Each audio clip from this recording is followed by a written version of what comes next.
Hey everyone, welcome to the Entry Point Hunting Podcast, the only podcast that openly admits that we know nothing about the topic that we are interviewing on, hence why we are here.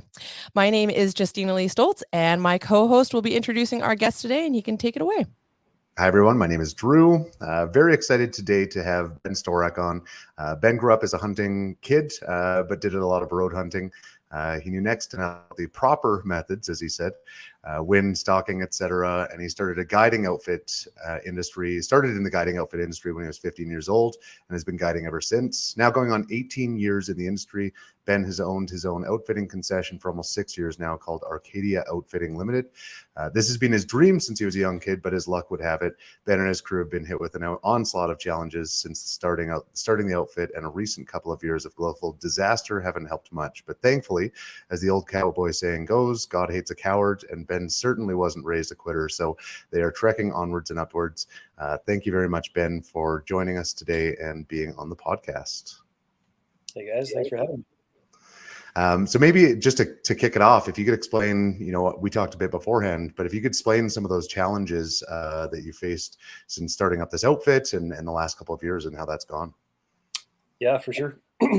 Obviously, number one, even just trying to get a good outfit is hard enough as it is, and then trying to get the money to buy it, that's another thing. So when we finally managed to make that happen in 2017, life was rolling right along, everything was going good. And then 2 years into it, our California bighorn herd contracted MOVI, which is a domestically transmitted disease. And throughout BC, I mean, it's happening all over the place now. It happened in Okanagan Mountain Park recently as well, kind of in our backyard here. But it wipes out wild sheep herds. So my herd got it. Yeah, 2019. Basically, actually happened in 2017. We only knew about it in 2019, though. Wow. It takes a couple of years, but we had no lambs, zero lamb crop. So our population started declining. So I started working with biologists to try to mitigate that. And really, the only way to get rid of it is capture them, test them, and if they have it, euthanize them. That's the only way to get rid of it. There's hundreds of strains, and yeah, it's the only cure. There's no. Everyone was so focused on COVID-19 and all these human diseases, right? They're not focused on wildlife. So unfortunately, that's the result. We've seen good results from it, though, from doing this test and remove. So populations are starting to do better. But we lost some quota from it. Obviously, lost a bunch of income. And then COVID hit. Of course, everyone knows about that. And borders were shut down. So we were closed for almost 2 full years with no revenue whatsoever. So that's pretty hard as Ben. Sorry to interrupt, Ben, but when you say that, like, is the majority of your clientele all from outside of Canada? Like, there's no one local that's coming interprovincially? So I'd say 90 to 95% of our clients are international. So probably 80% of that is American, and then the rest are European. And the reason for that is because Canadians can go hunt on their own, right? They don't need a guide. Yeah. If you live in BC, you can come to my concession basically, and you can hunt the same stuff as me. Obviously, sheep, no matter what, you need a tag for, like special quota or the LEH. But black bears, mule deer, cougar, all that stuff, it's all over the counter for us, right? But again, specific species you need to get a guide outfitter for. Like if someone from Alberta wants to come hunt BC, they have to come with me or another outfitter. For specific species. Like you guys could do a hunter host for certain species like bears, I believe, and maybe some other things. But the big ticket items, yeah, they have to go with us for. So because of that, yeah, we had no international clients coming in, right? So no revenue. And as you guys know, government kept stringing us along and saying, our borders might open here and there and next week and next month, whatever, and it just never happened. So it was pretty tough for us to get along as outfitters. A lot of guys that have been in the industry for 15 plus years, they were a lot better off, but we were in it for 3 and then trying to deal with this with major payments. So we got through it, and then as soon as the borders started opening up, then we had that really hot summer, and all the wildfires happened, and Lytton burned to the ground the same day that the McKay wildfire started, which lit up in my area about a mile from our base camp. And that took out everything we were working on during COVID, renovations, all that stuff on our cabins, wiped everything out within hours of that fire starting. Wow. And we've been dealing with that ever since. So it's been a fun couple of years try and deal with it all. But every business has its challenges, obviously, and I think mine are a little screwy compared to most, maybe. I was gonna say those are some pretty substantial challenges. I don't think most people face those in the first 5 years of their business. Yeah, no. So we're just lucky to still be in it, and still trucking along. And we had a lot of support from the hunting community, when that fire started, luckily, or when the fire took us out. So we had what's the word, a GoFundMe going and stuff like that. And like people were super generous, and that was really cool to see the community gather together, but yeah, we're still here, still trucking. So this is maybe a little bit more of a technical question, but when something like that happens, is there insurance available for you guys? Like you said, you'd done a bunch of renovations and rebuilding or rebuilding cabins or whatever, but if that all burns down, is there any way for you guys to get some funds other than the GoFundMe to rebuild? yeah, so thank God we did have some insurance, but this is the double whammy because of COVID and we weren't making money. And during COVID, all prices went up, skyrocketed for lumber and everything else. So technically, we should have increased our values on the cabins and everything else because they doubled in value according to lumber prices. But we couldn't afford to up our insurance because insurance premiums went up 300% as well during the same time frame. So we just left it as it was because I had to choose: do I put food on my table or do I up insurance premiums you'll probably never need? Well, I chose wrong apparently, and yeah, so our insurance was due start of May is when I kind of renewed it and was like, I'll just leave things as is. And we burnt to the ground end of June. So it was close, but yeah. So we had some insurance money from it, but we lost a lot of money over this for sure. But thank God we had some.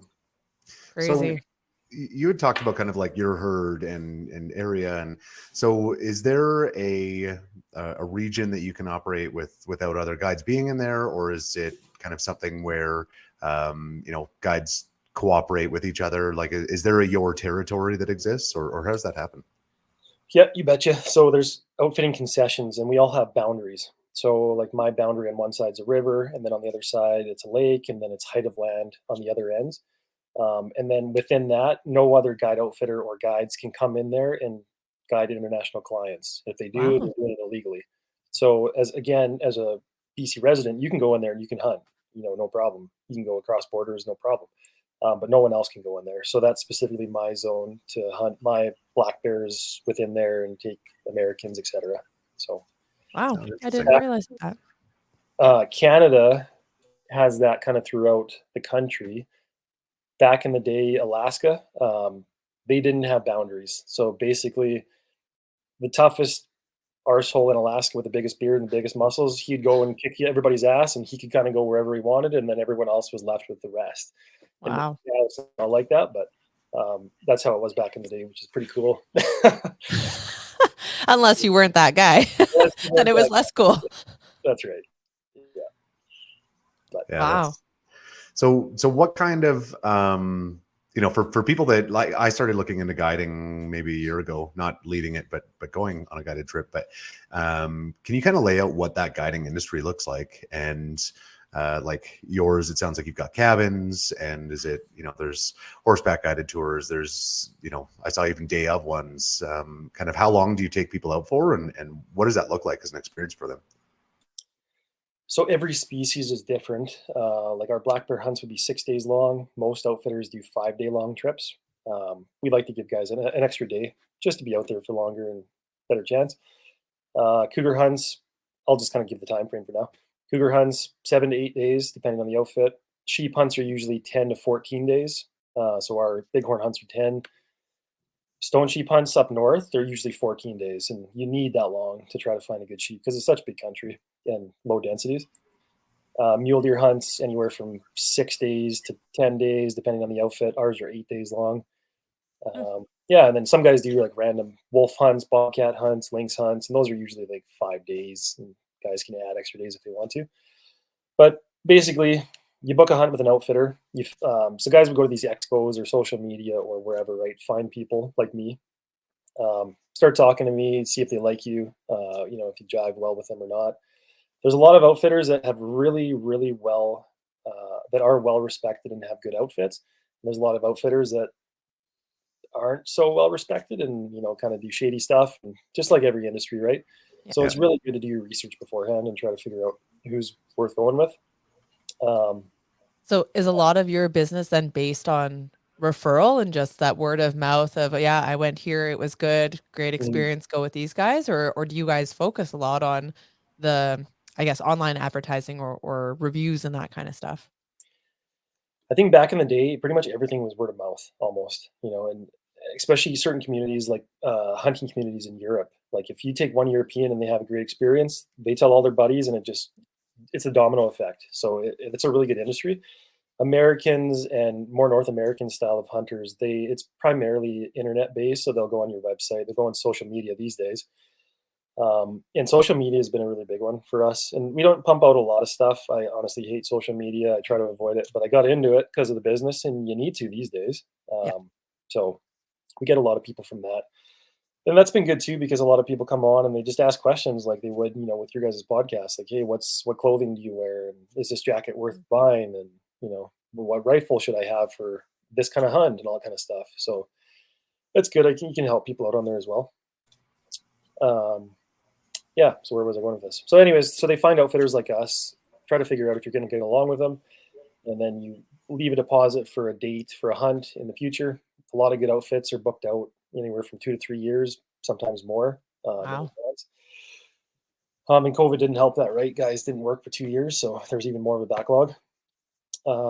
Yeah, and then you come out. Usually, outfits will pick you up from the airport, bring you out to the area, and then you start hunting. And usually, you'll meet your hunting guide when you're out there, and then you're with them every day for the duration of the hunt. So you got to really like people to some extent. Yeah, you got to be good with people for sure, Yeah. and suck it up when you're stuck with a shitty client that is just an arsehole, and you're not getting along, but you're there for the duration of it. So make the most of it, and Yeah. hold your tongue. For guiding trips and stuff, obviously we're really focused on new hunters. What level of experience should someone have before going to do a guided hunt? I mean, it varies so much, honestly. So we had a client from Vancouver during COVID who had never hunted before, and really wanted to get into it. And he was fortunate enough that he had a good paying job, and he was like, he wanted to come learn how to mule deer hunt. So I'm always a little hesitant taking BC residents because they can come into my concession and then I teach them where to go hunt, and then they can keep coming back and do the same thing, right, without me. Yeah.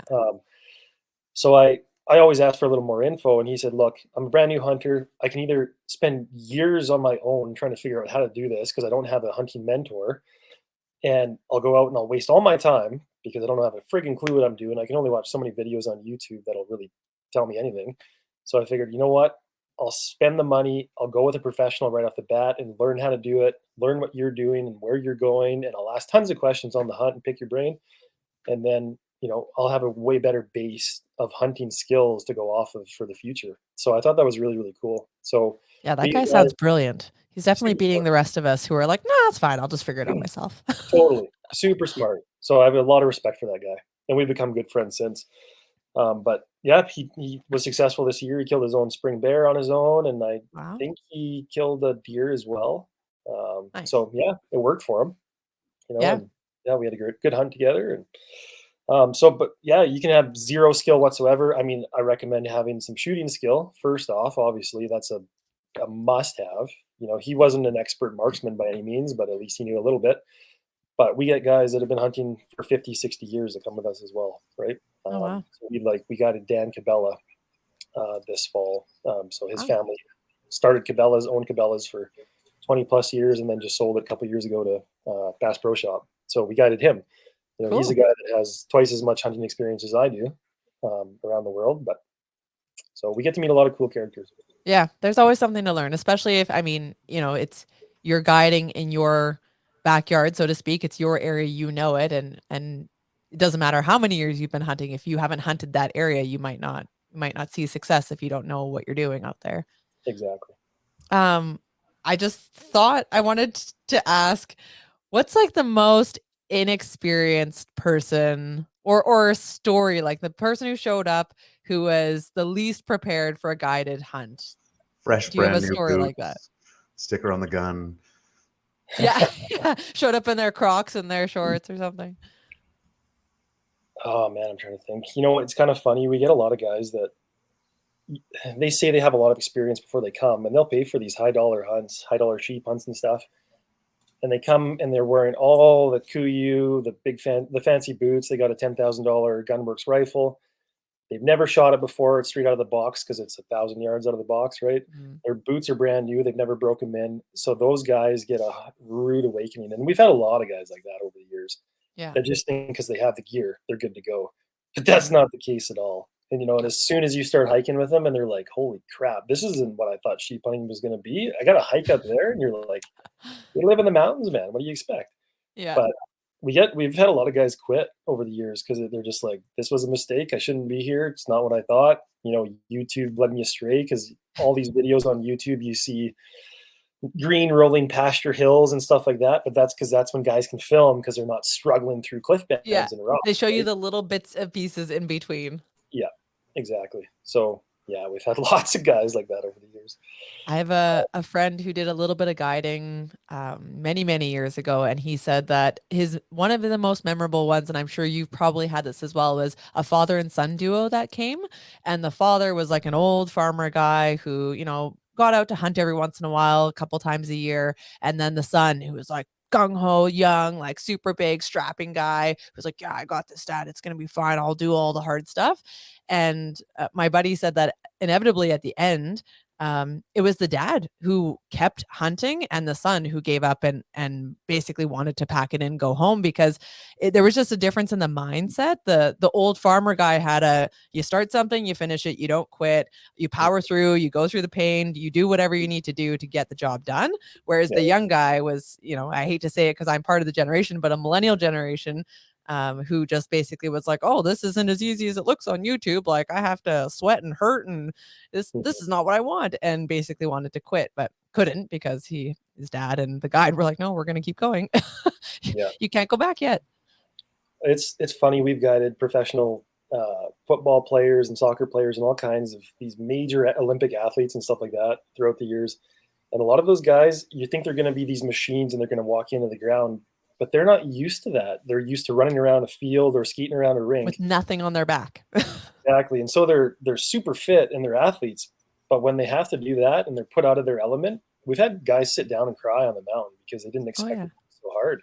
It's And it's a sport. Like people don't consider it, but it is one of the most challenging sports out there. You are carrying dozens to hundreds of pounds on your back day after day after day. There's no rest for a week, recovery period after you work out for 8 hours out day. Like you're working it out for however many hours day after day after day when you're doing multi-day hunts. It's a sport. yeah, no, it's super hard on the body for sure. And you got to be in shape. And like you said, the biggest thing is being mentally prepared for it. Hmm. Like most of our older clients, even though they're 60 plus, 60 to 70 years old or older, those guys have been doing it for so long and they were in a different generation and they are so much tougher than we are. And even though they're slow and they'll take forever to get there, they don't quit. Yeah. They'll Like, get there. That's the end of the day. They will get there. mm-hmm. It's super rewarding being with those guys because they have so much experience and yeah, they're just tough. I love that. Yeah. What's the, ballpark window on cost for people that have never looked into a guided trip? What does that often look like? Yeah, that varies so much as well, outfit to outfit and species to species. But like black bear would be the lower end. They're they're anywhere from 3,000 to 9,000 bucks these days, depending where you go and who you go with, etc. Mule deer hunts anywhere from 4,000 to 10,000 as well, something like that.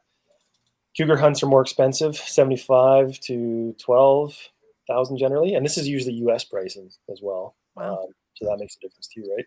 Yeah. Some outfits will let you pay in parity, so they'll do it in Canadian if you're a Canadian resident. Just depends if they're generous or not.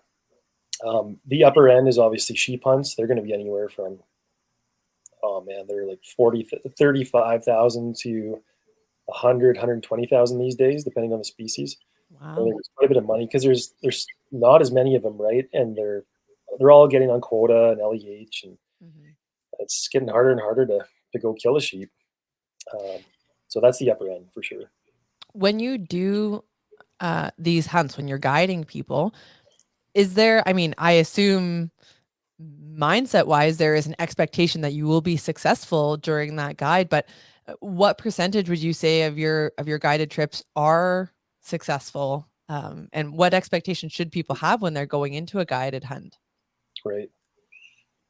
It's super species dependent as well. And I'd say, like, for the most part, most outfits, if they're good at what they're doing, you're going to be 90% successful or better with every species that you hunt. But there is always the off chance that the weather's going to be crappy, you're going to be fogged in, snowed out, whatever. And so they have to take into account the different elements that go into hunting. And the good hunters that know, if they go home unsuccessful, they know that it wasn't because of the outfitter or the guy not doing his job. It's just the way it was, and the Yeah. animal didn't show up or didn't cooperate. Um, Honestly, the two factors usually is the weather or the hunter's ability, whether he can hike or he can shoot, Yeah. because it's rides on him for the most part, whether he can get around or not. And we have had a lot of guys put the time in, and maybe they can hike really good, but they get on their animal and they can't shoot 200 yards and they miss, and that was his chance. So, Ooh. you Oh, know, that's how oh, hurts. totally. So again, right, putting the time in and making sure that you actually have the skills to go on this stuff beforehand, before Yeah. spending the money. Shooting is a huge one.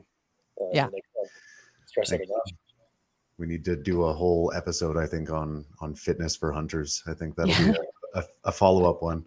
We've Mhm. got Yeah. some shooting ones in the coming out, but yeah, fitness is always a big one, and something that really hurt my first experience going out and hunting and trying to haul an animal out of there was an eye opening experience. Yeah. Yeah, it's a big one for sure. You should actually When talk to Matt Ward about that. So he mm, runs that other podcast I mentioned, but he's a chiropractor, big fitness guy. Yeah, he probably said that would when be a good job. when you do those guided hunts, you're aiming for obviously 100% success rate, and chances are most of the time you are going to be successful. But when you're taking somebody out, are you looking for a specific animal that you've been tracking and you've seen throughout the year? Or is it just sort of knowing, generally speaking, there's going to be XYZ animal over here, or a herd of them if it's, the rut or whatever. And you're taking any animal that's within those areas, or are you specifically going for, you know, a certain age of animal or a specific animal each time you take a client out? So it's a little bit based on them too, because they'll come and they'll say, "Hey, look, I want a 170 plus inch mule deer or nothing because I've killed a dozen smaller bucks." And you're like, Mhm. "Okay, cool. Well, that's going to be a little tough in BC, but we'll see what we can do." You know. Yeah. So generally for us, no, we just go into specific areas and we're looking for a specific age class of animal. Number one, so something that's in their prime, that's on their way out, and then yeah, that size requirement too. That sometimes these guys put on themselves, but after you pound the ground hard for 6 or 7 days up and down mountains and you wear them out, they're pretty happy to shoot a nice, respectable, Yeah. mature buck, whether it's 170 or 150, right? Yeah. So that's Because kind they of a always show up on the last day. In my very limited experience, you can hunt as long as you want, but it's yeah, always in the last couple of days that you'll see something that you actually want to shoot or yep, that's shootable. usually, yep. Or the guys pass it up on the first day thinking they're gonna have a great Yeah. hunt and find something bigger, and they regret it and they shoot it on the last day, last minute. Yeah. Yeah, So I definitely passed on a spiker buck earlier this year that by the end of the season I was like, I'll take anything. yeah, yeah. But no, we don't go into specific zones looking for a specific animal. That's too tough of a target, right? So Yeah. we'll go in there and it's more fun not knowing what's in there really and just kind of winging it and going hunting. Yeah. So that's what we prefer. I think the number one question we always get, that I always have, I'm sure Justina has it too, is just like, how do you start selecting an area that you want to go and explore and hunt? And at what time of the year do you start that process? Maybe not you, but new Right. hunters. Again, species dependent, right? So I'll just say with black bear, for example, because that's, I guess, the next one coming up. Like first thing in the spring, I would be going out there, and as soon as you're down to enough snow that you can get around good with an ATV or truck, and there's mud around, just start driving those roads and looking for tracks in the mud. Like where they're walking around, where the bears are actually out, and then you can kind of pinpoint their locations from that, and then you'll know for sure if it's a small track, it's a small bear. Don't waste your time hunting it. If it's a big track, put some time into it. And then after that, like, look for feeding areas, look for scat piles, try to target zones that, are the first ones that are greening up, for example, like little meadows here and there. That's going to bring those bears in for miles around because they're the only areas that have feed currently, right? So after you find that stuff, I'd put out trail cams and then just put your time in. But that would be first thing in the season, right? Kind of in April, March, April. And then by the time the season you're able to hunt, you kind of know what's out there a little bit and you put your time in. Mule deer, I would get out there in the summertime, like June, July, kind of August before the season, and put out your trail cams as well. And you're not going to really have the luxury of finding tracks and all that kind of stuff because they're just all over the place and, wherever. But yeah, do a lot of hiking and put out trail cams on major game trails and hope you get lucky. Do you find that for mule deer and maybe whitetail as well, because and I know they don't move, they're not going from one province to the next in a season, but from summer to fall to winter, they're generally in the same area, but looking for them in the summertime, they're not going to be in the same spot in the fall or winter, are they? So they will be in September. Like generally, if you go out there, like I said, in the summertime, as soon as the season opens, like our season starts September 1st, they will be in those exact same areas because they're penetrable at that time. And I'm talking about mule deer because I Yeah. don't have a lot of whitetail where I am. And whitetail would be the same though; they'd be pretty penetrable in those areas. They'd be there pretty well all of September, kind of until the start of October when they start thinking about their rut, and then they will start moving more heavily. So come later in the fall, they won't be in that same zone. But if you hit it early enough, you'll catch them in the same spots. And that might not mean like, okay, they're going to be in that exact same trail cam spot that day or that week, whatever. But you should be within a 5 square mile radius, probably. They don't range too far. Yeah. But come the rut, he could be 300 kilometers away. Yeah. I mean, they Anywhere. travel a lot. So Yeah. yeah. Are there any, we're based out of Kelowna and it is aggressively hunted out for anywhere that's within an hour's drive at minimum. Are there any areas that you'd recommend to people that are, if they're willing to put in the time and to do the drive to, northern BC, or are there areas that you would recommend people that maybe they're serious about it and willing to do some more travel to get there? Good question. To be honest, I've focused so much on just my concession that I'm not from BC originally. I'm from Alberta. So I don't know enough about different species in other areas to really say, other than the places I know of, are the most rugged, right? So like the West Coast, where it's steep and deep and it's thick, like those are areas generally that a lot of other people don't get to. So that's where I would be going if I was hunting other spots, just to get away from people. Yeah. For sure, you'll find good game. And then northern BC is always good, no matter kind of where you go, right? If you get far enough off the beaten path. And where, I don't know if I'm allowed to ask this, but so don't tell me if you're not allowed to, but where is your outfit base? Like, where is the parameters of where you are focused? I knew you were going to ask that. I don't know if that's like top secret information that outfitters like keep their parameters secret or not, or if it's like, BC. I want people to know, don't go BC. hunting in my area. Right. I'll just tell you generally, it's west of Kamloops. Okay, so you are in BC somewhere. When you said you were from Alberta originally, I'm like, oh, maybe your outfit's not even in BC. No, it's in BC for sure. But I just grew up in Alberta. Then we moved here in 2017 when we bought the outfit. Nice. Yeah, but so something, really building off of what Justina said there. This one I learned. I had a friend teach me very aggressively. Sharing spots. Could you speak on, for new hunters, what is a spot? You found it. What is the etiquette around respecting other hunters' area? it's so funny, man. You always get these guys saying, "Hey, like, where'd you kill that?" And it's like, seriously, why? Number one, why would I tell you that? Number two, put the time in yourself. And number three, that animal's dead. It's not there anymore. So why do you care, right? Yeah. But yeah, no, just respect the guy, right? Yeah, try to be respectful of other hunters and don't ask that question because you have to put your own time in.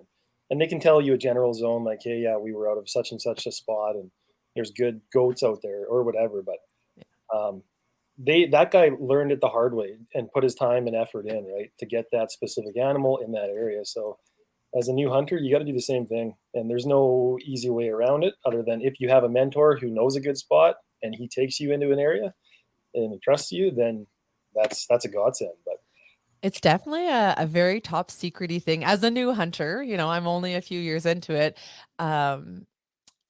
It's definitely a top secret-y thing. I don't necessarily believe in the like everybody should hold their cards close to their chest because it makes it very prohibitive for people to learn.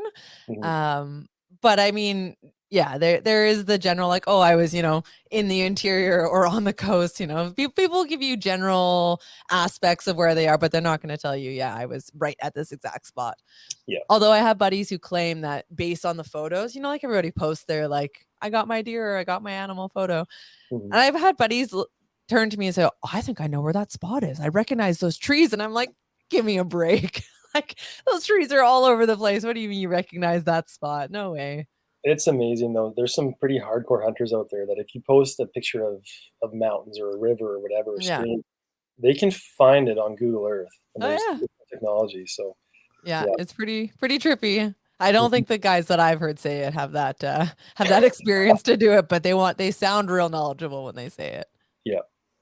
See, I make sure now I've had a few friends take me into their spots, which it's like, oh, this is great. This is near where I was hunting. And you're like, oh, sweet. Now I can't come here by myself. So now I've got friends and they're like, oh yeah, I'm hunting. I'm like, I don't know. I don't want to know your spot. If I discover it on my own, that's me. I've learned this, but yeah, I I don't won't feel wanna guilty know- about being there. I don't want you to limit my areas that I can't go now. Exactly. Yeah. And that's the way I do it too. So yeah, nice. Yeah. We kind of touched on, truck hunting, backpack hunting. Obviously, for me, I much prefer getting out boots on the ground. What are some things for people that are looking at starting out in hunting, or maybe they're a couple years in, and how do you get them out of the truck first? Because a lot of people I know, they go out and they just try to, pull up, get the deer hop in the back and fill the freezer, but they're not having a lot of success. But what's the appeal to a backpack hunt, and where should people even start with that? And how did you get out of the truck? How did I get out of the truck? Yeah, you said that you started out as a truck hunter. So what eventually got you out of the truck? Not hunting with dad. Dad was a truck hunter, and that's all he knew, right? So just when I started doing it on my own, loved the mountains and loved hiking, and so I just started doing that. And when I'd go hiking, I'd find animals, and sort of like, wow, there's obviously a hunting that can be involved this way as well. So just got into it that way. It's tough. I don't know. You need someone who's got the mindset that wants to go, obviously, and wants to do some work and hike hard and whatnot. But to push them out of the truck, yeah, I would just start doing little hikes and trick them even. Like some of the clients that we have don't want to go hiking. They want to sit in the truck or on the ATV all day. And I'll like be, I'll say, oh, there's a nice little meadow through these trees over here. So we'll just go for a walk. And, you go for a hike and you're kind of exploring new areas and stuff like that, but you're getting them out and you're seeing what they can do. And eventually they'll get to the 5 point kilometers later, they're like, how far is this little meadow? Oh yeah, it's one of the guide tricks. Is like, how far? How much farther? Oh, just 5 more minutes. It's never 5 minutes. It's always a couple hours. But yeah, you tell them it's a couple hours, they're not going to go with you. So yeah. What's the longest backpacking hunt or guide that you've been on or taken someone on? Like from one hunt specifically? We did a stone sheep hunt, a buddy and I, 3 years ago now during COVID, and it took 4 days of hiking just to get into the area, and then 4 days to get back out. So it was a 14-day hunt we were going on. So that left us with basically 6 days of hunting that we could actually do after walking that far. Yeah. So that's probably the hardest and the longest I've done. All the hunts that we typically do, they're all 10 to 14 days, but usually you're in hunting, within a day or two. Yeah. Not that far out. So that was a pretty tough, shitty hunt, to be honest with you. But yeah, that's quite the trek in 4 days just to get into the spot. Yeah. Did you carry an animal out? Yeah, we both pulled stone sheep out of there. So we got lucky for sure. 2? Yep. Oh my gosh. That's a long trek out. Yeah, it was a lot of weight. Yeah, but it's so satisfying when you got a heavy pack coming out, right? So it was all worth it. Yeah. We were pretty dead at the end of it. Yeah. Take a week to recover, I'm sure. Oh yeah. Yeah. How do you go ahead, Drew. how do you pack for that? For someone that hasn't done an extended backpack, you know, just the idea of you're like, well, but I've only got so much food or water, or can you speak on that a bit? Yeah. So no matter what, I guess if I'm planning an extended trip like that, number one, base it around water. So if you're looking at a map, find out if there's a little alpine lake where you want to camp, or a good stream that's actually running throughout the year, not just a little trickle in the spring and then dries up, right? Because water is your life source. If there isn't water, don't go there. Yeah. Food wise, depends on the person, how much they eat. I mean, go on a friggin' diet for the hunt, and like basically you're going to starve yourself no matter what, because you're never going to be full on these hunts. But try to carry as little as you can, because it adds up really freaking quick. Yeah. And if possible, it's pretty beneficial to have a little cash somewhere. So, you know, maybe plan on hunting a specific zone for 5 days and leave a cache of food somewhere close by that has the other 5 days of food, so you're not carrying all 10 at once. You know, that 14-day trip that we did, we had to carry all 14 days in, right? Wow. But we left food at the very start of the expedition as well, just in case we got weathered in and we ran out, and we'd have some left over once we got back. But yeah, food's a big one, obviously. The peak refuel mules, they're the best thing going right now. Super delicious. They're expensive, but don't even buy Mountain House anymore. Really? No. Yeah, I wouldn't recommend it anyways, comparably. Yeah. Yeah, the peak are really, really good. Lots of options. Like, it tastes like a real meal. You're actually excited to eat it at the end of the day. Yeah, it's not just not cringing. Oh, got to get this food in me. yeah, it's not just goop that you're adding water to. Yeah. Yeah, bring lots of high protein stuff, right? Like something that's actually good filler, not just, you know, weight in your pack that's not really going to give you nutrients. That's a big one. Packs of peanut butter, I hear, are very good. They are. Yep. You betcha. They make nut butter nowadays. It's called. They're like in a little squeeze tube. They're pretty darn good. Lots of different flavors. Yeah, I had one. I was very skeptical, but I had one the other day, and it was surprisingly good. I don't think I can force myself to buy it, because it is pretty much glorified peanut butter that's more expensive. But if you're with a friend who's willing to buy it, that's awesome. Yep. That's how I tried it. I had a friend who was like, these are amazing. I love them. I buy them all the time. And I was like, let me try one of those. Yeah, nice. Yeah. And gear wise, again, try to find the best lightweight gear you can. Don't overpack. I mean, that's a really tough one, and you're only going to learn it from experience, like what you actually need to keep warm, to keep dry. And you're going to pack too heavy the first couple times. And I mean, I still pack too heavy, because as a guide, I need to be prepared, number one, for the client not to be prepared. Yeah. So I always have extra gear, extra food, all that kind of stuff. But like if you're going on your own just as a regular hunter and you're with friends, who gives a shit about your friends, right? Like they're on their own. Care about you and what you're carrying, and go from there. But you got to learn the hard way on what to bring, I guess. Yeah. There are some really pretty good YouTube videos and stuff out nowadays, like guys doing their kind of gear reviews and all that kind of stuff. Yeah, and pack list. Stephen Drake's really good. He's with Sitka. Cam Foss, he's with Sitka as well. Cam Foss is a big time sheep hunter. He's from Kelowna as well, or lives in Kelowna now. Oh, really? Yeah. So that's a good option. Like they do some great stuff and really break down all the gear and, you know, what to bring and what not to bring. So there's some good options. But again, and reach out to experienced hunters on social media, like Joe Appel and myself, and, you know, other guys, whoever, and most of us would be willing to help. You know, if you're going on whatever hunt you're going on, you know, ask questions. Yeah, definitely. Are you bringing any, like, cooking much while you're out, like trying to get some grouse, or obviously getting that fresh? I've seen Ranella cooking out of his jet boil with butter and fat, trying to cook up some elk or anything like that. Yep.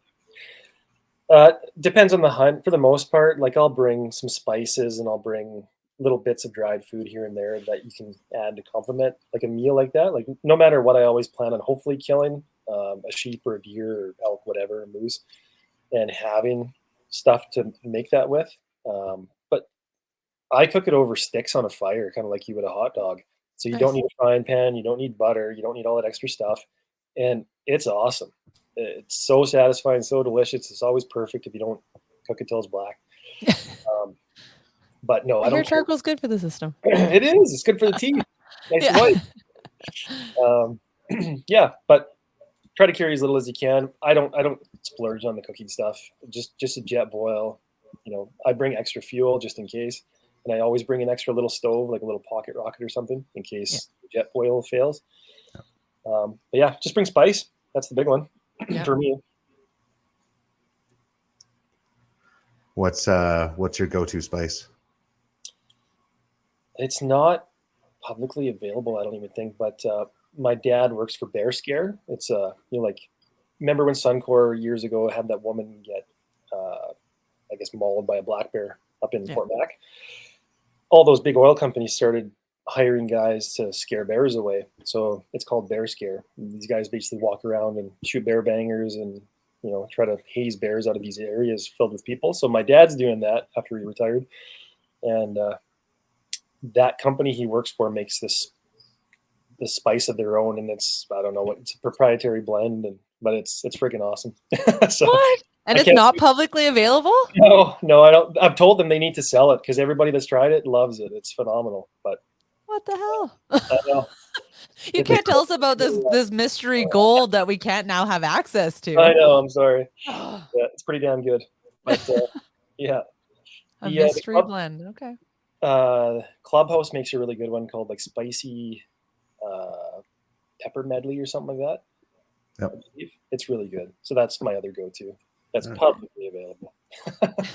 You got all the secrets. This is great. Some of them will remain secret, but another one, and some people don't think about, and this is really easy, Ichiban flavor. Oh yeah.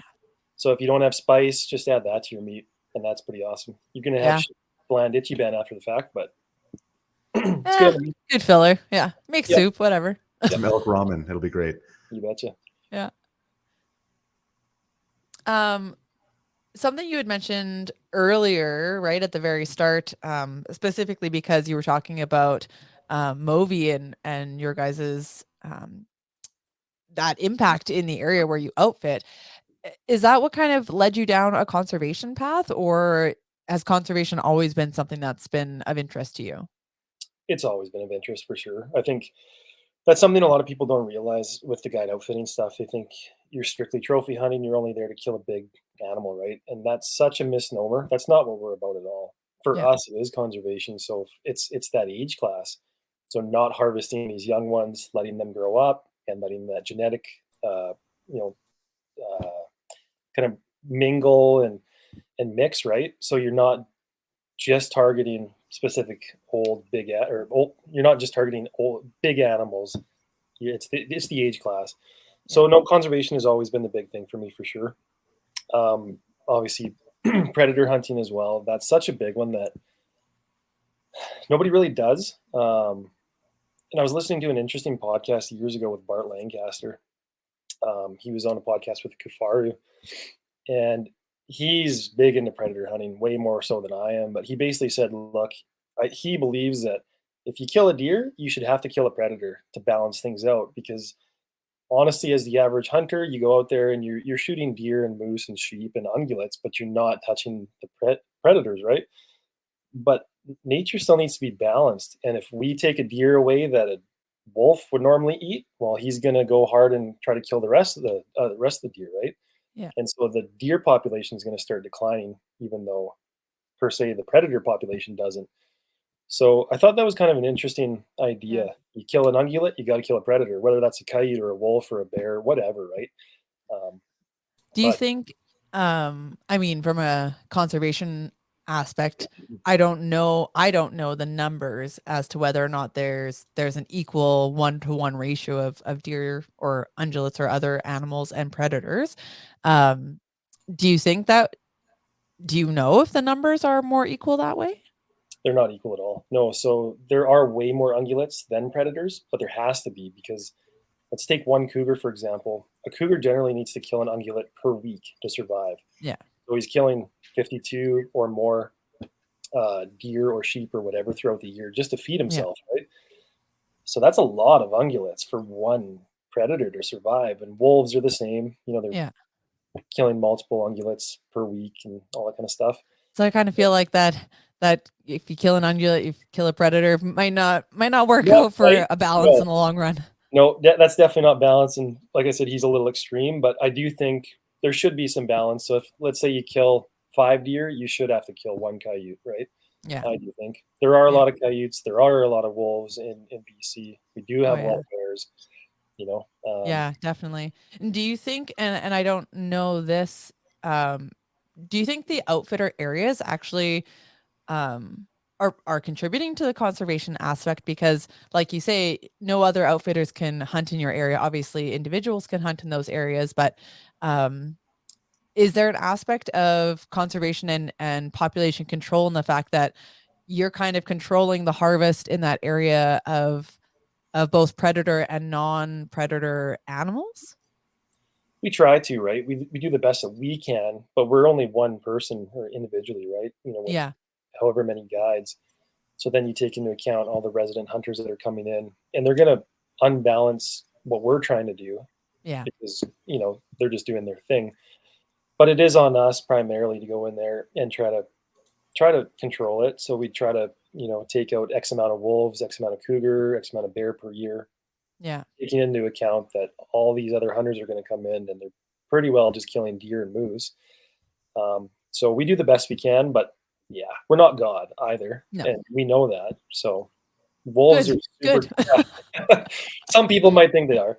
I Yeah. know some outfitters like that, but Yeah. you know, Is and how many outfitter I don't know if you would know this, but how many outfitters are there in BC, and like how much of BC is covered by those outfit areas? mhm. I don't know the exact number. I know in the organization I'm in, the Guide Outfitter Association of BC, I believe there's 150 to 160 outfitters. Um, BC wide, but we don't have everyone either. There's a lot of outfits that don't want to be a part of us. There's other outfits that have their own organization. So I would say there's around probably 200 outfits just in BC alone. Wow. Alberta has even more. Saskatchewan, Manitoba, etc. Um, Places like the Yukon, I want to say there's like 14 outfits or something, or it's either 14 or 21 outfits in the Yukon. I'm kind of confusing the NWT and Yukon, but way smaller, way bigger outfits Yeah. up there. And do those outfit areas cover most of BC, or is it kind of all concentrated in specific areas? Nope, that's pretty well from north to south, east to west. There's certain areas that obviously don't have outfits, like the national parks, Yeah. certain conservancy areas, stuff like that. But yeah, pretty well, they're pretty well everywhere. You betcha. Wow. Wow. There's some outfits that somebody owns them and they're just not operating. Maybe they've had them in their family for 100+ years and they're just getting tired and don't do anything with it, or Yeah. whatever the reason might be. But for the most part, everybody's using the areas pretty well. And Yeah. Interesting. So when I first got into hunting, I didn't, you're like, I don't know, I want to go out and shoot an animal, fill the freezer, and obviously that develops. But conservation wasn't something that I really understood until maybe a couple of years in on the role of hunting and conservation, and something as simple as where are tags? We're buying these tags, and where's money going? And can you speak on that for someone that's getting into it, so that they might be a bit better informed about how important that role is within the ecosystem? for where the money's going, that they're Yeah, money, and then also even the work that you were talking about going in and trying to do predator control. But just I think a lot of people think that conservation and hunting are actually in opposition, when in reality it's quite the opposite. And I'm just thinking that if more people understood that better, then I think that we might have a better PR campaign for hunting. No, absolutely, I agree. That is the problem, right? All the anti-hunters, if you want to call them that, they don't understand that we are conservationists first and foremost, right? We're not out there just killing just because we love killing. That's not what we do. We are trying to manage those populations, and some people certainly they don't know any better, so maybe they're just killing. But the money that all these hunters are paying, so all the your tag, for your hunting tag, for your hunting license, all of that money is going straight back to government, and it should go straight back into conservation. So that, for example, let's say you buy your hunting license and tag out of Kamloops or Kelowna, that should go back to your local biology office for the most part, the ministry, and they're going to use the majority of those funds to fund other projects for conservation, like the one that we did for Movi, right? It costs so much per hour to hire that helicopter and the pilot to fly around, do the capture work, pay for the biologist to be there testing, and et cetera, et cetera. So that money goes to projects like that. The issue is, I guess, that our government doesn't really care that much about wildlife. This is a major problem with BC and almost every province, really. But I don't feel they charge enough for the hunting license and the tag. So there isn't enough funding, even from what we're doing, even though there's X amount, thousands of hunters in BC. The fee is so small that it's really not helping out our wildlife that much. And the biologists say this all the time, that we need more funding somehow. So this is where it's really nice that we have organizations like the Wild Sheep Society of BC and other, good hunting conservancy organizations. They'll put members, right? Members will donate thousands or hundreds of thousands of dollars to these organizations, and those organizations will go out and help fund these other major projects that we're doing, which is phenomenal, because without that, we wouldn't have the funds necessary to conserve these species. Like this Movi project wouldn't have happened without the Wild Sheep Society of BC, which is really sad and pathetic, right? Like the government should be the ones helping us, but they're not. So this is solely funded by hunters. And I think that's something that a lot of people miss out. Like I chair Region 8 for backcountry hunters and anglers here in the Okanagan. I co-chair it with another guy named Adam. And that's one of the biggest messages that we're constantly trying to push through BHA is that hunters are conservationists, because if we don't, there will be nothing to hunt. And same thing for you guys as outfitters. Like if you don't do population control and you don't try and maintain the wilderness and the wild things that are in the wilderness, there will be no job and no career for you and no guiding to do anymore. So it's just this mindset that I think non-hunters or people that aren't in the industry just don't really conceptualize, that the people who are most invested in the wildlife continuing to exist are the people who go and enjoy and harvest that same wildlife. That's 100% true. Exactly. Yeah. And it's so hard to get that message across, because they just, as soon as they hear you're a hunter, they just put the blinders on and don't want to listen. You're just a murderer out in the woods. That's it. Yeah. So that's the struggle for all of us, is getting that message across. It's been really challenging, and social media hasn't helped, because you guys know why, obviously. But yeah, tough. It's the only group of people that I've ever met. Like I always skeptical of saying always, but the only group of people that want more taxes, like that want to pay more to engage. They're like, no, like, what is it, $25 for an elk tag? They're like, no, this is like, you only buy a few. You're not buying the whole book. You're just it's an interesting thing that the government probably could catch on to something. Totally. And for an example, so the listeners kind of know, because they're probably looking at me going, you take international clients too, you're just a dirtbag. So I hope that's not what they're thinking, but there's a lot of people that do, because they compete with us, right? Yeah. And I get it. I'm a resident hunter too. But I'm trying to remember now, like for us as BC residents to go hunt a sheep, I want to say it's $60 for a sheep tag, something like that. For a non-resident to come and kill a sheep, that same sheep tag is $620. Yeah. So we're getting way more money for that same conservation from these international clients than we are from us. Yeah. But I'd still pay $600 or $500 to go hunt a sheep, and you're going to go hunt that sheep that year. Then, like, you're going to put your time in. Yeah. I'd go if I knew what you know. I'd pay that if I knew what you knew. I don't think I would pay that at this point in my my learning career. No, that's fair. Yep. I think there needs to be more of a fee, though, personally. Even when I lived in Alberta, I'm trying to remember now, but I want to say like a hunting license in Alberta was for a hunting license and a deer tag, I want to say it was like 120 to 160 bucks just for that in Alberta, which is Mhm. significantly more than it is in BC. Like our Yeah, way hunting more. license and a mule deer tag is dirt 55 cheap. bucks. Yeah. Yeah. So they pay it in Alberta. Why can't we do that here? You know? And their thinking is, well, the more people on the ground that we get involved, the more funds there will be. It's like, well, I learned this years ago. I'm a farrier as well, and one of the first things my professor taught me at school was, okay, do you want 200 clients and you're charging 100 bucks a horse, or do you want 100 clients and charge them 200 bucks a horse? Mhm. You're gonna have make the same amount of money, but you'll have way less work, and Yeah. you'll have the same cost, like same living basically. Yeah. Uh, So it's the same here. We'll have maybe fewer hunters, but we'll have the same amount of money going towards conservation, which isn't a bad thing for wildlife. Less hunting pressure, but same amount of money going towards them or more money. yeah. But yeah, this is just me rambling now.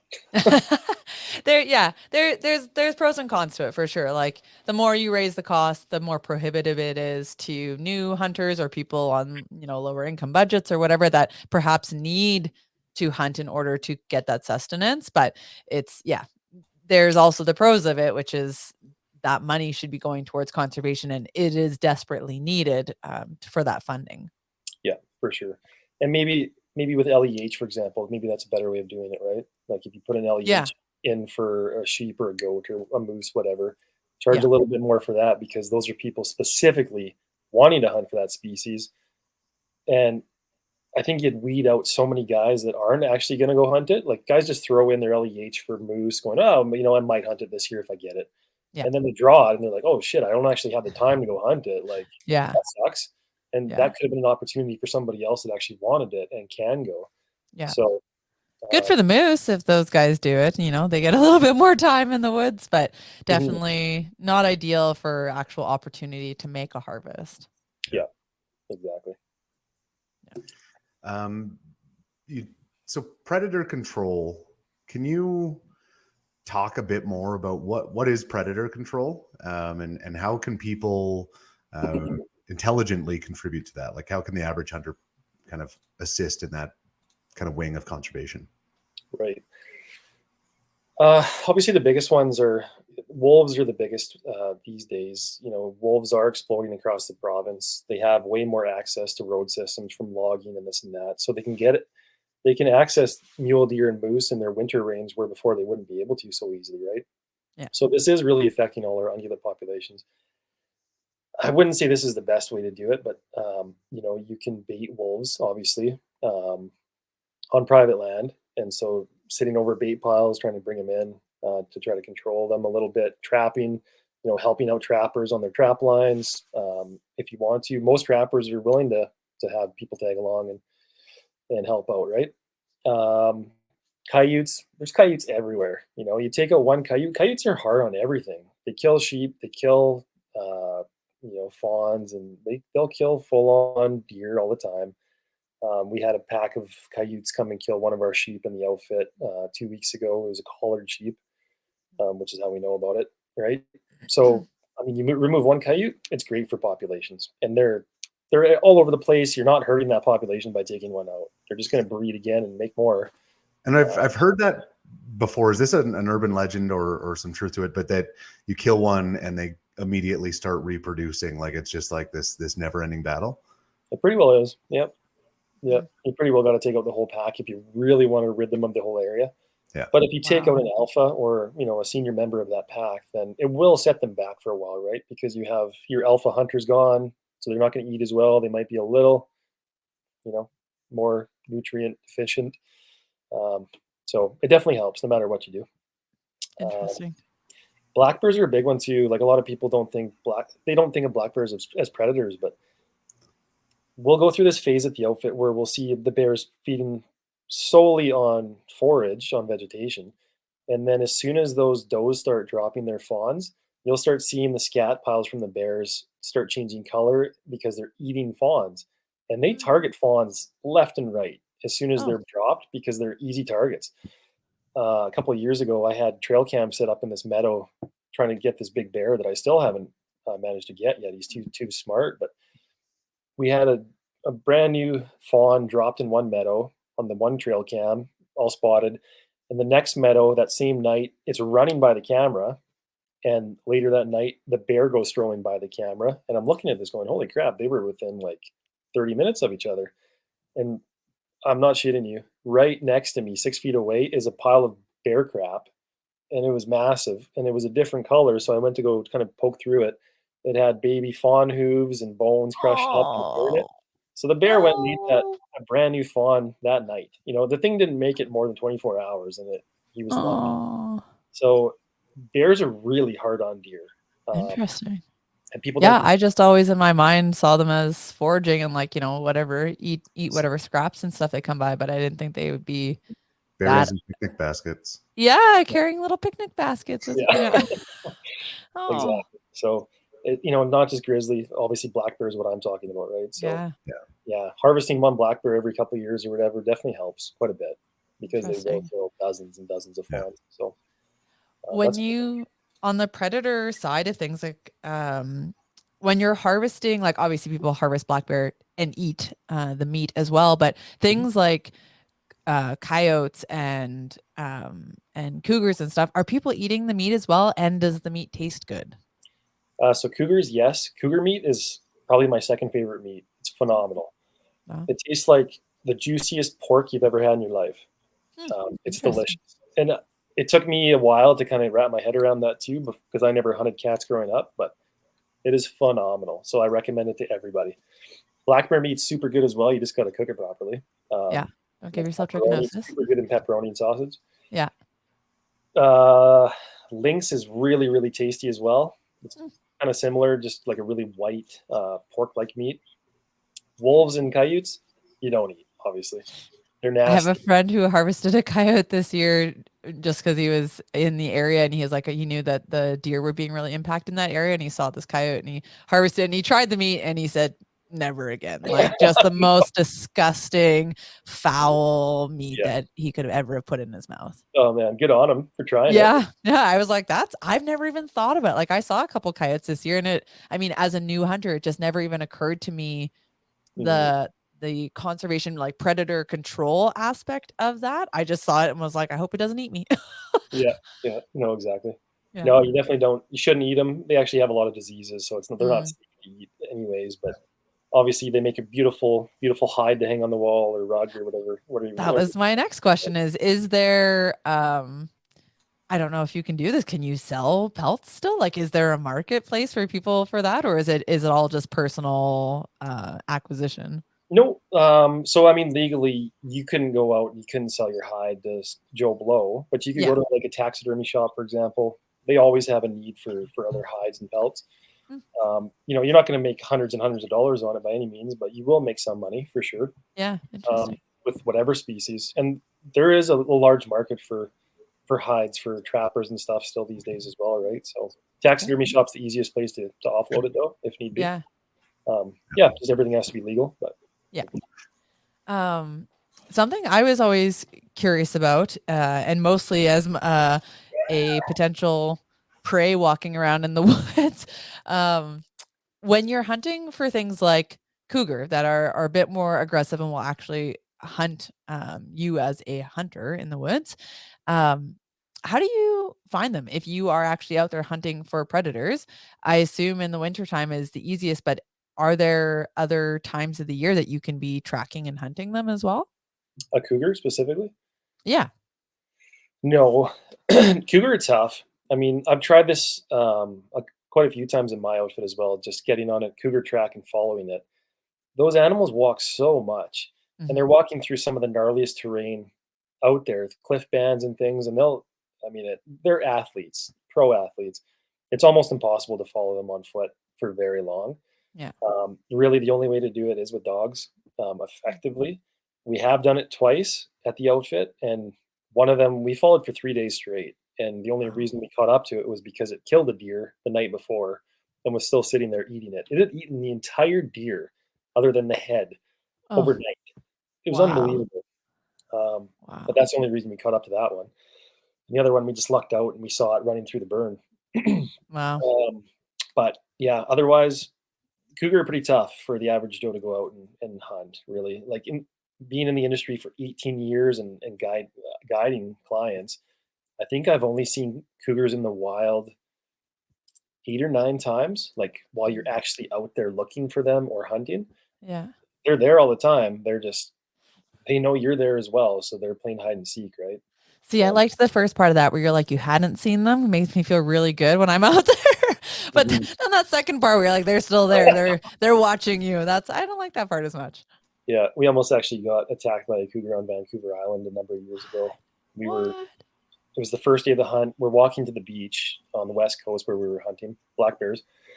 I'm talking to the client, and he was 6'7", so he's taller than me. So I'm kind of looking up at him like this, while we're talking. And then we're going along, and he goes, "Oh, a bobcat." And I'm like, "Bobcat?" And I look over. There's no bobcats on the island. Yeah. I look where he's pointing, and here's a cougar crouched down in the grass that's like this tall. What? Hiding right off the road. And when I saw it, I stopped and I'm like, "Whoa, shit."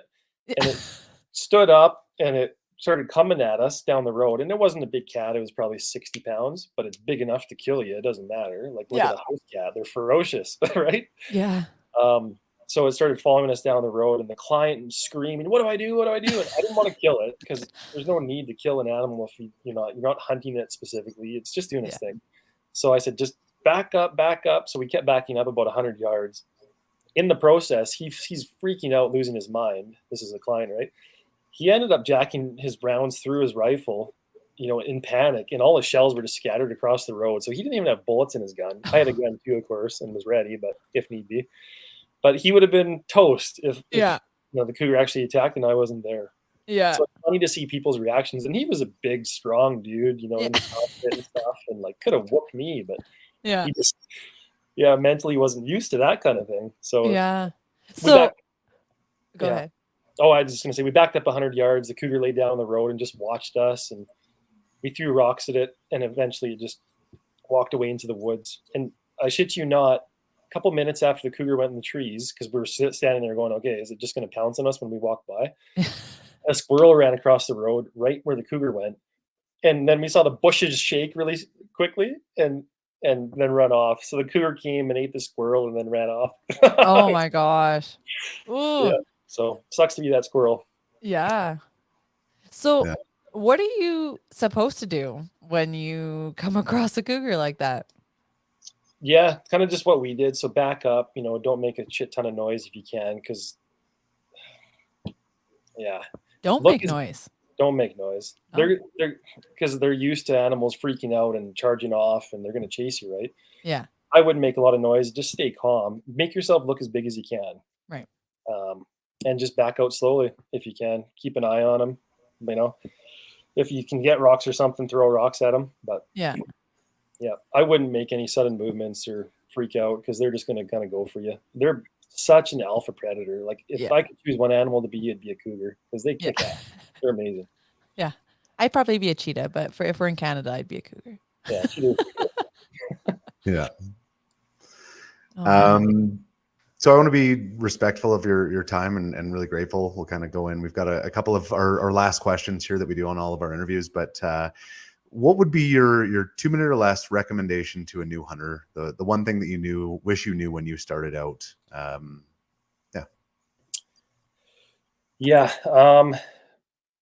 guess social media, the good thing it has nowadays is that, like I said, you can reach out to people that have experience, right? So go on social media. If you don't know the answer to a question, message people. You might get some guys that aren't willing to respond, but a lot of people will. So you can learn a lot from that. And on the flip side, I guess, is don't try to be a hunter just because you're showing off on social media, right? We get a lot of guys that want to be sheep hunters nowadays because they think it's the new cool rage. That's the cool thing to do.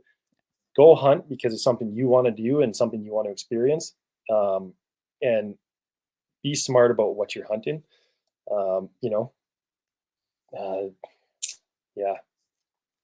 guess the other one would be find a mentor if you can, right? There's a lot of old boys out there that maybe they can't get around as well nowadays, but they have so much wealth of knowledge and they love teaching. So try to find someone like that if you can. There's a lot of guys like that out there, even if they don't know you. It could be the start of a great friendship. right? And it's a nice, small, tight-knit community. Somebody will know somebody will know somebody that'll be a hunter, and they'll generally help you out. So try to find a mentor. That's a big one. Yeah. Huge. Or just hire you, like that guy from Vancouver. You do that too. Yep. Yeah. So to wrap things up, we have some rapid fire questions. So they're quick. First thing that comes to your mind. Don't think too hard on them. So, what is the first animal that you ever harvested? Whitetail. Whitetail, nice. What is your favorite hunting resource, whether that be a podcast, book, forum, anything like that? Fellow guides and outfitters, probably. Fellow hunters. Just Yep. kind of learning from other people. Good. Favorite hunting snack? Ooh, that's a good question. Fruit bar? Yeah. I had some really good fruit leather the other day and it was very light. So I'm on board for the fruit bars. Yep. Are you a double sock or one sock layer kind of guy? Single sock for sure. Oh, there's more and more of those. I'm going to have to stop wearing double socks. Get some boots. socks. Barn Tough are amazing if you haven't tried. I got the crispy socks and they've been unreal. Nice. Yeah, they're good too. Darn Tough for lifetime warranty. They're expensive, but they're phenomenal. Buy nice or buy twice. Nothing in hunting is cheap, apparently. Yeah, nothing in hunting. And down to your socks is cheap. Yeah. Do you have a lucky item that you take hunting? Any lucky underwear, rabbit's foot, anything like that? No, I don't think I do. Okay, well then what is the one absolute essential item that you have to have on every hunt that you would not leave the house without? A lighter. A lighter. Oh, good. Yeah, that's a good one. And that is it for our rapid fire. Did you have any last closing comments, parting words that you want to leave the audience with, things that they should know, and where can they get a hold of you? Yeah, I'm on Instagram, Arcadia Outfitting, Facebook as well. It's kind of just, I do the same thing on both. You can email me if you want to, info@arcadiaoutfitting.com. Happy to help with whatever questions people have. Message me, whatever. I love teaching people how to hunt, and the more people we can get involved, for sure, in the right way, the better we are off. Parting wisdom. Again, don't get into hunting to try to look cool on the internet. Just do it for the right reasons, and you're going to fall in love like the rest of us. And if you don't fall in love with it, stop, because it's why waste your life doing something you don't enjoy, I guess. Totally. Definitely Awesome. can resonate with that. Well, thank you so much, Ben. It's been amazing and really informative. I hope that this is the first of several. There's a laundry list of questions that we had prepared and other people had asked that we didn't even remotely touch. So I hope we get the chance to do this again. So appreciate your time. Yep. Thanks for having me, guys. It was good. Nice to meet you both. Thank you very much. Thanks, everybody, for watching and listening wherever you are. Don't forget to like and subscribe. You can find us everywhere that podcasts and video podcasts are found. And if you have any comments or reviews, please drop them down below. We will get back to you, or you can reach us at questions@entrypointhunting.com. And if you happen to know somebody who you'd recommend we talk to, whether they're an expert, an amateur, or growing in the sport, be sure to tag them in the comments or shoot us a message with their info. And until next time, stay hungry.